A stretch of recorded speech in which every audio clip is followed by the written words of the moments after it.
উপরে আবার চাটাই দিয়ে আরো অন্ধকার বানায়া দিল। আল্লাহু আকবার।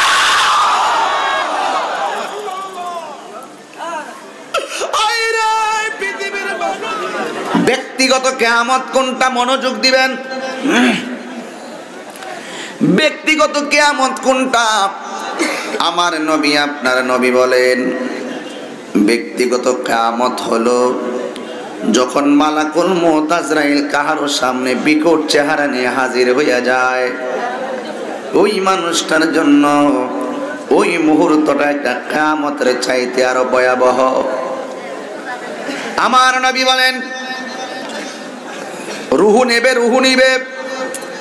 আজকে আমার বিষয় দিয়েছে কবর হাসর, এই জন্য দিলটা নরম করে দিবেন। অনেকের মুখে যে বেটকি আসে না, অনেকের মুখে যে হাসিগুলো আসে, এগুলার অন্তরে এখনো দয়ালের প্রেম ঢুকেনি। দুনিয়াদারি তাদেরকে গ্রাস করে ফেলেছে। যারা কবরের বয়ান শোনার পরেও যারা অশালীন ভাবে এখনো গল্পে মজে গেল, মনে করবেন ভবিষ্যতে তো এরাই সন্ত্রাস হওয়ার সম্ভাবনা। কবরের কথা যে চিন্তা করে সেটা কখনো নাফরমানি করতে পারে না। এই জন্য আমার বন্ধু, আমার নবী আপনার নবী বলেন মানুষ মারা যাবে, কিন্তু রুহুটা নেওয়ার আগে একটা কষ্ট আছে, এটার নাম হলো সাকরাতুল মাউতের কষ্ট। আমার নবী বলেন মরণের আগে একটা যন্ত্রণা, এই যন্ত্রণা হলো সাকরাতুল মাউতের কষ্ট। এই জন্য আমার বাবাজিরা ভাইয়েরা আমার নবী বলেন এই সাকরাতুল মাউতে যারা পড়েছে তারা জানে কত কষ্ট আর কত যন্ত্রণা। আজরাইলকে দেখা মাত্র রোগগুলো ঠাস ঠাস করে ছিঁড়ে যাবে। আল্লাহু আকবার।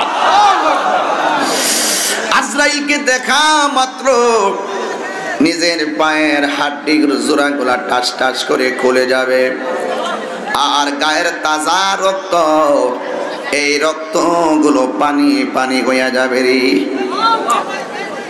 এই দুনিয়ায় আমার ভাই মেয়র সাহেব এখানে বসা, রাজাপুরা পিসা হুজুর বসা, আমি তাগিরি বয়ান করছি, আমার সামনে হাজার হাজার মানুষ আছেন।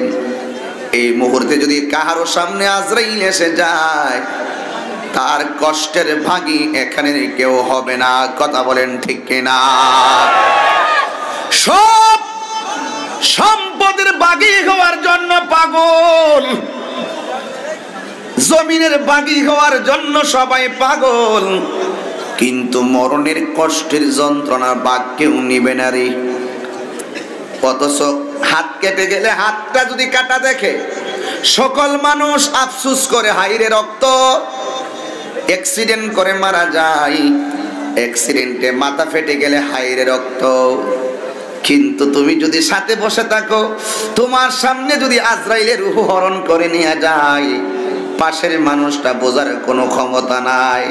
সব কষ্টে মানুষ দুঃখ করে দেখে, কিন্তু মরণের কষ্টের বাগী কেউ হয় না। কথা বলেন না ঠিক কিনা? এই জন্য আমার আশিকিন জাকিরিন মুহিবিন বাবা আজিরাইরি কি বুঝাইতে চাই, ধীরে ধীরে বয়ানে ঢুকো। আপনারা বলেন আমাদের আসল ঘরের নাম কি, বিল্ডিং না কবর?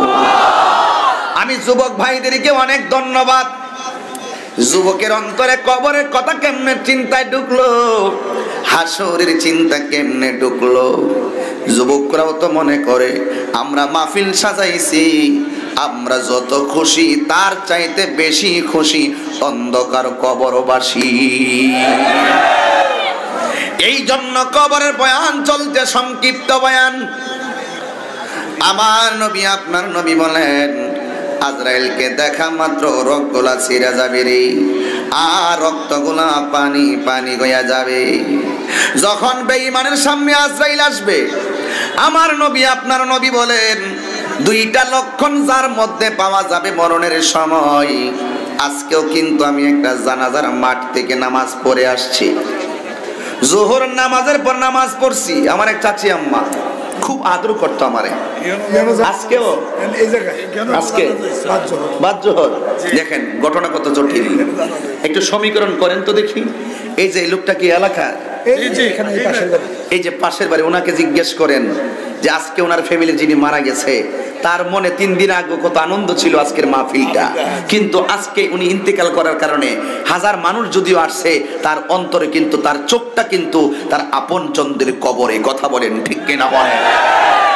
তাইলে আমি নিজে একটা জানাজার নামাজ পড়ে আসছি, আমার চাচি আম্মা ছোটবেলায় অনেক আদর করতো, আবার আজকে যেখানে ওয়াজ করতেছি এখানেও জানাজা হয়েছে। ও যুবকের দল, এই কথাগুলো বলতে গেলে আমার হৃদয়টা মানে না। কি হবে আমার কণ্ঠ দিয়া, কি হবে আমার টাকা দিয়া আর সম্মান দিয়া, এত মানুষ দিয়ে আমার কি হবে? কারণ আমার মরণের দুঃখের বাকি কেউ হবে না। আজকে কবরবাসী কবরে শুয়ে আছে রে, তার আপনজনরা হারং গ্রামে চোখের পানি ফালাইয়া কাঁদতেছে। এই জন্য আমার নবী বলেন, একটা মানুষ মারা যাওয়ার পরে যদি দেখো সে পায়খানা প্রস্রাব করে সব বাসাইয়া দিছে, আর যদি দেখো মরণের সময় তার চোখটা জিহ্বাটা কামড় দিয়া পড়ে আছে, মনে রাখবা তার মরণের লক্ষণটা বেশি ভালো নয়। আল্লাহর হাবিব বলেন, একটা মানুষ মারা যাওয়ার পরে যদি দেখো তার কপালটা ঘামতেছে, মনে রাখবা ওই লোকটা আমি নবীজির কালিমা পড়তে পড়তে তার মরণ হয়েছে।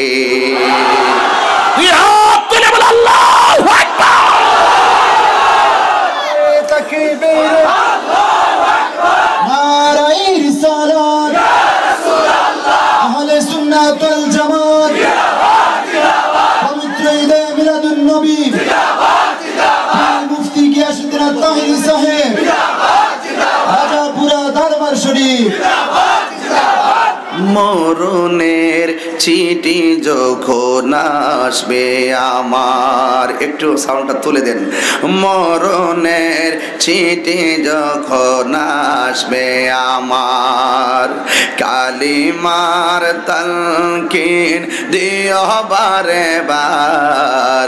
মরণের চিঠি যখন আসবে আমার, কালিমার তালকিন দিও বারে বার। দাও দেখা দাও চেহারা তোমার, দাও দেখা দাও চেহারা তোমার, হারংবাসী পাগল তোমার, চন্দিনা আশিক তোমার। 2 হাত ধরে দেখাইয়া দেন না বাবা। ইয়া রাসূলুল্লাহ, কি উপায় হবে আমার, ইয়া রাসূলুল্লাহ, কি উপায় হবে আমার। মরণের চিঠি যখন আসবে আমার, কোন আব্বা, মরণের চিঠি যখন আমার, কালিমার তালকিন দিও বারে বার। মরণের চিঠি যখন আসবে আমার, কালিমার তালকিন দিও বারে বার। দাও দেখা দাও চেহারা তোমার, দাও দেখা মার, তাহিরি পাগল তোমার, আশিকরা পাগল তোমার। ইয়া রাসূলুল্লাহ, কি উপায় হবে আমার, বলেন না, ইয়া রাসূলুল্লাহ, কি উপায় হবে। ও আমার বাবা রে, ও হারঙের বন্ধুরা আমার, আমার নবী আপনার নবী বলেন, মরণের পরে যদি দেখো কার চেহারাটা হলুদ হলুদ ভাব হয়ে আছে, মনে রাখবা ওই লোকটার মরণ সাধারণ হয় নাই, ওই লোকটার মরণ আমি নবীর দিদারের মাধ্যমে হয়েছে। আমার দেশের অনেক মুরব্বী অনেক কালো মুরব্বি বিলের মধ্যে শুধু ঘাস কাটে, কালো চেহারা, নামাজের টাইম হইলে কোমর দিকে গামছাটা খুললা ক্ষেতের লাইনের মধ্যে ফালাইয়া নামাজ আদায় করে। কিন্তু কালো কাকা, কালো বাবা যদি মারা যায়, দেখবেন কালো মানুষটার চেহারাটা যেন নূরের মতন চমকায়। এটা বড় ভালো আলামত। কথা বলেন ঠিক কিনা? এই জন্য আমার যুবক ভাইরা রে, ওই আমার নবী, আপনার নবী বলেন, বেঈমান হইয়া যদি মারা যাইব, আমি তাহিরি যদি এই মুহূর্তে মারা যায়, মেয়র সাহেব আমার পাশে বসা আছেন, উনি বলবেন এই এক্সকরোল্লা গাড়ি দিয়ে তো তারে পাঠানো যাবে না। আমি যদি মারা যাই, চান্দিনা পৌরসভা একটা ফোন মাইরা দিবে, থানার মধ্যে ফোন মারবে, একটা লাশবাহী গাড়ি পাঠান, এখানে হুজুর আসছিল, তিনি মারা গেছে। গাড়ির নাম কি? গাড়ি কথা কনা, কথা কনা। তো আমার এক্সকরোল্লা গাড়ি গেল কই? দুনিয়ার সেন্টিমেন্টাল এমন হয়ে যায়, লাশবাহী গাড়িটা আনো। আমার দইরা কইতো না, তাহিরি সাথে লাশবাহী গাড়ির ভিতরে ঢোকাও, সবাই কইব লাশটারে ধর, লাশটারে ধর। নীতি নীতি আমার বাড়িতে নিব, কই লাশের জন্য একটা ছাটাই দাও, আবার শোয়াই দিবে, লাশের উপরে দেওয়ার জন্য একটা চাদর দাও। সকালবেলা গোসল করবে, কই লাশের জন্য গোসলের জায়গা করো, লাশ নেওয়ার জন্য মসজিদ থেকে খাট টানো, লাশের জন্য কবর করতে যাও, তাহিরি সাহেবের কবর করতে যাও। সেই কথা আর সেদিন বলবে না। একটু আগে আমি মাহফিলে আসছি, আমার বলছে তাহিরি সাহেবের আগমন, শুভেচ্ছা, স্বাগতম। আজকে আমি মারা গেলাম, মাহফিলেও কই আমার লাশ, গাড়ির নাম লাশবাহী গাড়ি, বাড়িতেও কই লাশের চাদর, কবর করলে কই লাশের কবর করতে গেলাম। হাই রে পৃথিবীর মানুষ কত নিষ্ঠুর, গড়েও কই আমার লাশ, বারান্দায়ও কই আমার লাশ। কিসের তাহিরি, কিসের জাহিরি, কিসের এমপি, কিসের মন্ত্রী?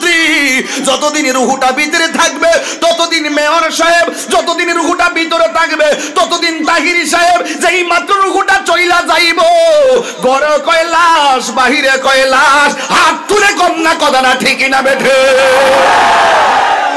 তাকবীর, আল্লাহু আকবার, নারায়ে রিসালাত, আল্লাহ, আহলে সুন্নাতুল জামাত, জিন্দাবাদ, জিন্দাবাদ, আল্লামা পীর মুফতি গিয়াসউদ্দিন তাহিরি সাহেব, জিন্দাবাদ, জিন্দাবাদ। শুধুমাত্র লাশ, শুধুমাত্র লাশ। আজকে মরার আগে মরে যাও, মরার আগে মরেন, তাইলে আমরা আসল মরণের স্বাদ পামু। একেবারে লাশ, জিন্দা লাশ হইয়া চলেন। মানুষকে জুলুম কইরেন না, আল্লাহর সঙ্গে নাফরমানি কইরেন না, তাইলে মরণটা কিন্তু ভালো হবে না। বেঈমান মারা যাওয়ার পরে গোসলখানায় নিয়ে যখন পানিটা ডাইলা দিব, রুহুটা ডাক দিয়ে কইবা, আম্মা এত গরম পানিটা কেমনে ডাল্লা? যখন খাটের মধ্যে শুয়াইব, রুহুটা ডাক দিয়ে বলবো, আপনজন আমার কেমনে বিছানা সারা খাটের মধ্যে শোয়াইয়া দিলা? মসজিদের বারান্দায় থেকে লাশ পালকিটা আনলো, কিন্তু মসজিদের ইমাম সাহেব আমার লাশটা যখন নিয়ে যাইব জানা যায়, ওই দিন কিন্তু মাইক দিয়া বলবে না তাহিরি সাহেব আসছে, উনি তো মারা গেছে, জানা যায় পড়তে আসেন। ওই মসজিদের মাইকটা কিন্তু সেদিন বলবে না মেয়র সাহেব আসছে, জানা যায় আসেন।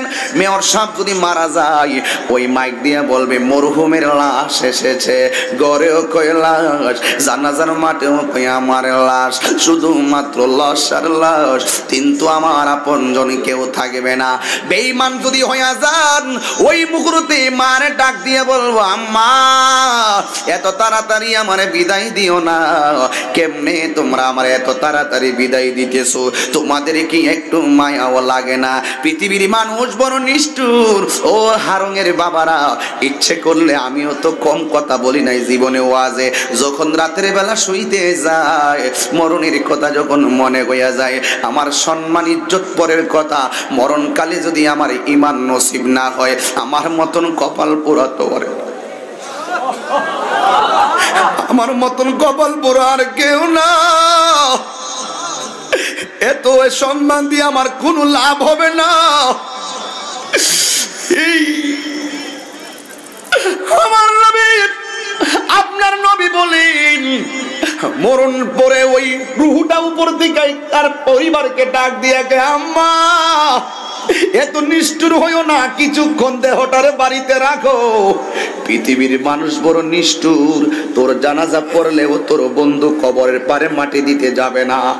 যেই বন্ধুর সাথে এই মাঠে খেলাধুলা করছো, তুমি মারার পরে এই বন্ধুটা জানাজার নামাজ পড়া তার ব্যস্ততার কোনো অভাব নাই, কবরে মাটি দিতেও যাবে না, খেলার মাঠে চলে যায়। কিন্তু বন্ধু বান্ধব মরে গেলে সব শেষ হইয়া যায়।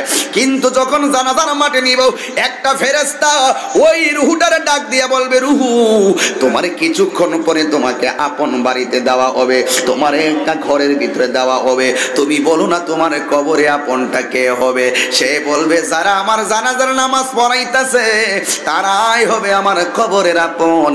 কারণ বেঈমান তো ঈমানের সন্ধান পায় না রে। আবার যখন কবর দেশে নিয়ে যাবে, দুইজন কবরের ভিতরে যখন নেমে যাবে, ওই মুহূর্তে যখন কবরটা নামাবে, ফেরেশতারা ডাক দিয়া বলবে, এখন তোমার কবরে আপন কে হবে?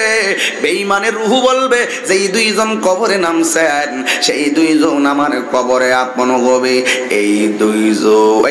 এই দুইজন যখন কবর থেকে উঠে যাবে গো,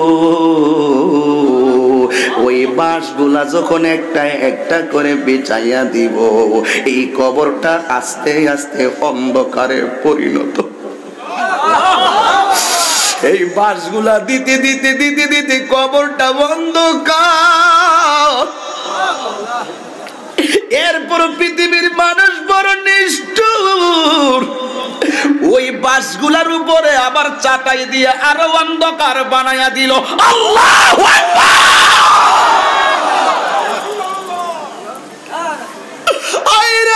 পৃথিবীর মানুষ শুধুমাত্র নিষ্ঠুর।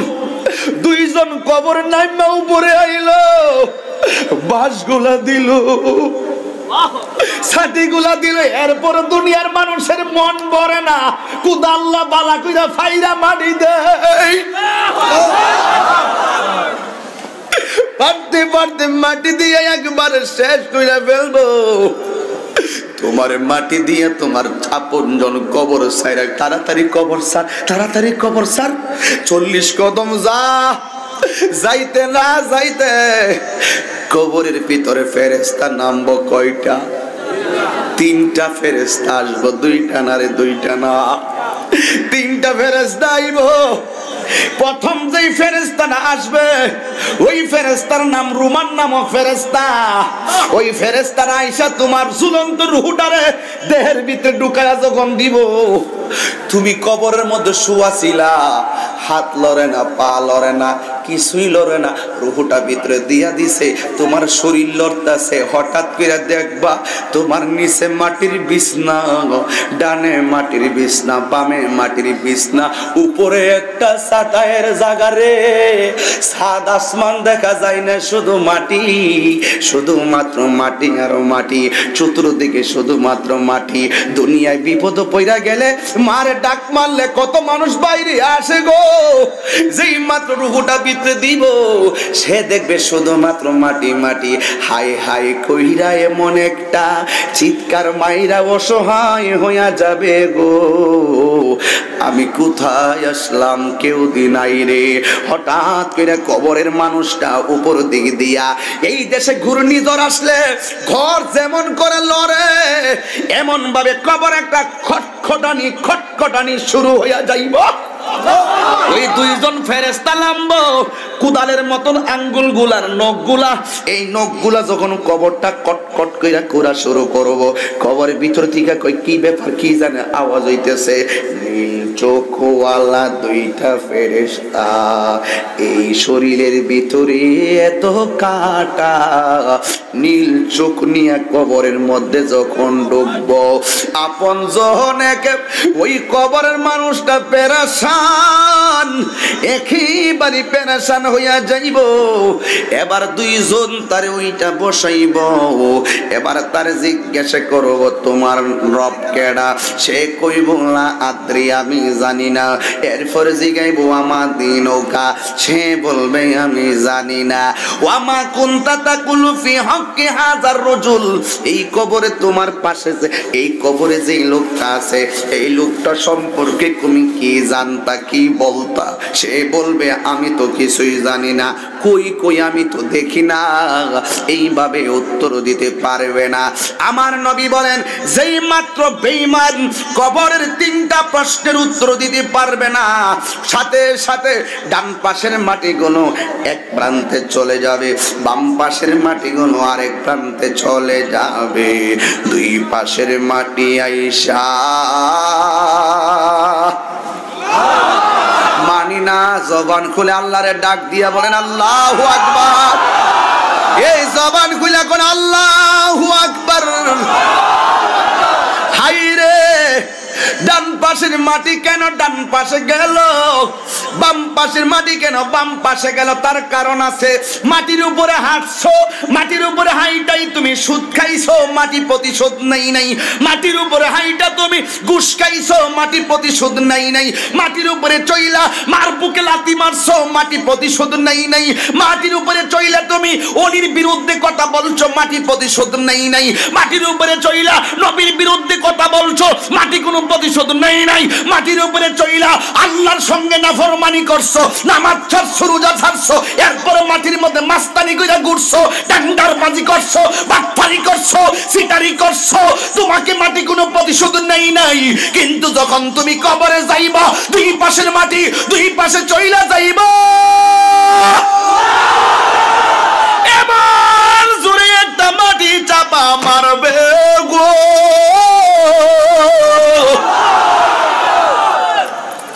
তুলা যেমন করে গুঁড়া হয়ে যায়, আমার হাতের মধ্যে একটা টিস্যু আছে, এই টিস্যুটা যেমন করে গুঁড়া বানায়া ফেললাম, এমন ভাবে মাটি ডান পাশের মাটি বাম পাশের মাটি তোমারে এমন জোরে চাপা মারবো, ডান পাশের হাড্ডি গুলা বাম পাশের হাড্ডির ভিতরে ঢুইকা যাইব।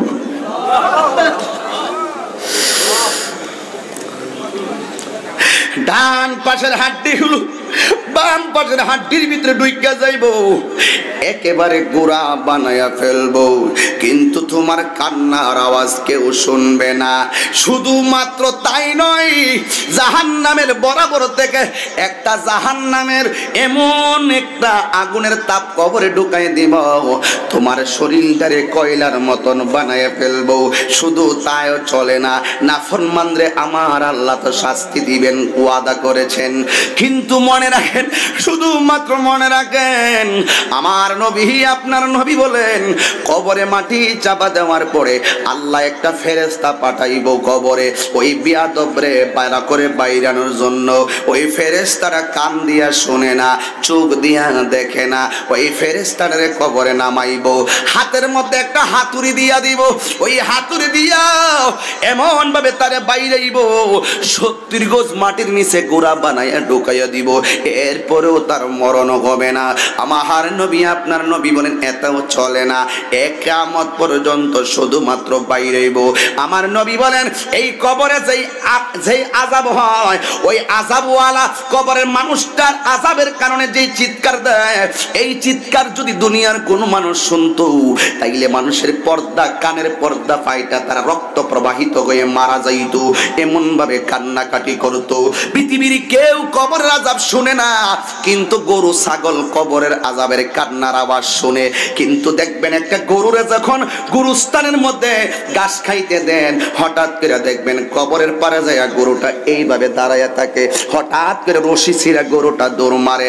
এই কারণ অনেকে বোঝে না, হাদিসের ভাষায় কবরের আযাব হইতাছে, ওই গরু তার কান দিয়া শুনেছে।